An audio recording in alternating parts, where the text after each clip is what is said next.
यहाँ पे प्रभु बता रहा है कि हमें शैतान की बात तो नहीं मानना है।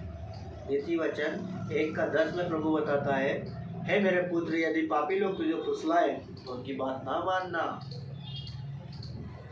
पापी लोग जब हम प्रभु में रहेंगे तो शैतान पापी है, और पापी लोग इन्हें शैतान कई रूप में आके आपको भरमाना चाहेगा, लेकिन हमें नहीं भरमाना। आगे प्रभु बताना है, यदि वे कहे हमारे संग चल कि हम हत्या करने के लिए घात लगाएं, हम निर्दोष की ताक में रहें, हम उन लोग के समान उसको जीवता कब्र में पड़े हुए कुओं के समान ऊंचा निगल जाए, हम सबको सब प्रकार के अनमोल पदार्थ मिलेंगे, हम अपने घरों को लूट से भर लेंगे, तू हमारा साक्षी हो जा, हम सबों का एक ही बटुआ हो, तो है मेरे पुत्र उसके संग मार्ग में न चलना, वरन उसकी डगर में पाँव भी न रखना।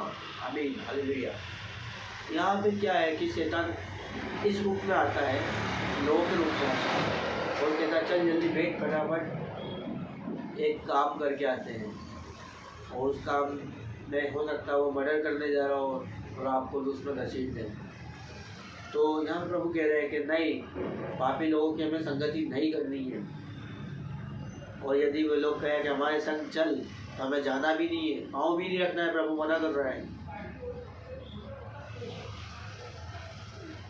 और दो लोग के साथ उनको जीवता कब्र में पड़े हुए के समान ऊंचा निकल जाए। तो प्रभु यहाँ बता रहा है कि हमें पहली बात तो पापी लोगों की संगति में खड़े भी नहीं रहना है, संगति में भी नहीं रहना है, उनसे दूरियां रखना है। बीड़ी, सिगरेट, दारू, अत्यधिक क्रोध करने वाले लोग, अत्यधिक मांस खाने वाले लोग, इनकी किसी भी संगति में हमें नहीं रहना है। ये लोग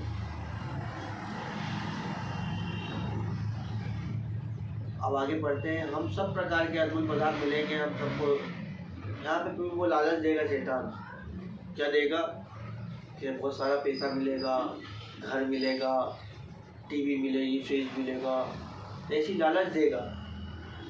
यदि कि लूट का सामान नहीं भरना है, किसी को लूट कर लाकर घर में कोई चीज़ नहीं लानी हमें लूट कर, तो वो मना कर रहा है।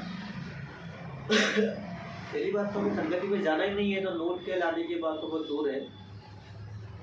आगे प्रभु बताते हैं हमें, घरों को लूट से भर लेंगे तो हमारा साक्षी हो, एक सबों का एक ही बटुआ हो, तो है मेरे पुत्र उनके संग मार्ग में न चलना, वरन उनकी डगर में पाँव भी न रखना, क्योंकि वे बुराई ही करने को दौड़ते हैं और हत्या करने को फुर्तीले रहते हैं, क्योंकि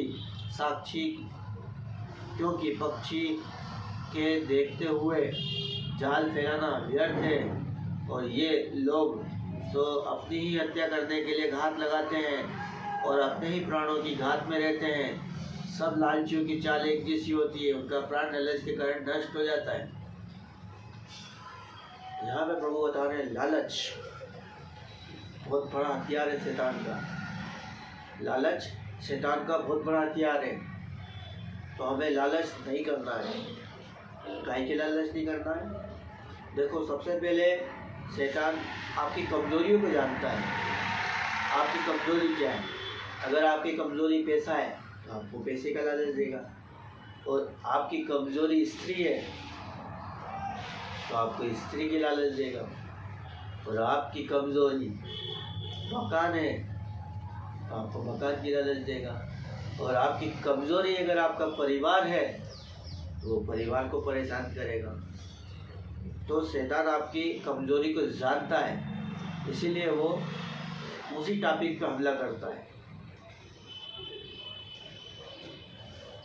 आगे पढ़ते हैं, क्योंकि पक्षी के देखते हुए जाल फैलाना व्यर्थ है, और ये लोग अपनी हत्या करने के लिए घात लगाए हुए हैं और अपने ही प्राणों की घात में रहते हैं। सब लालचियों की ऐसी चाल होती है, उनका प्राण लालच का नष्ट हो जाएगा। तो लालची लोगों के संग हमें संगति नहीं करना है, और न हमें लालच करना है। अगर हम लालच करते और संगति में रहते हैं तो मृत्यु निश्चित है। यहाँ पे साफ साफ लिखा है, वो अपने प्राण को खुद नष्ट कर रहा है। यदि कि कह सकते हैं कि आत्महत्या कहते हैं ना, तो खुद अपने आप की आत्महत्या कर रहा है। लालच के कारण वो अपने आप की हत्या कर रहा है। तो सबसे पहली चीज प्रभु बोल रहा है, लालच हमें अपनी जिंदगी में नहीं करना है।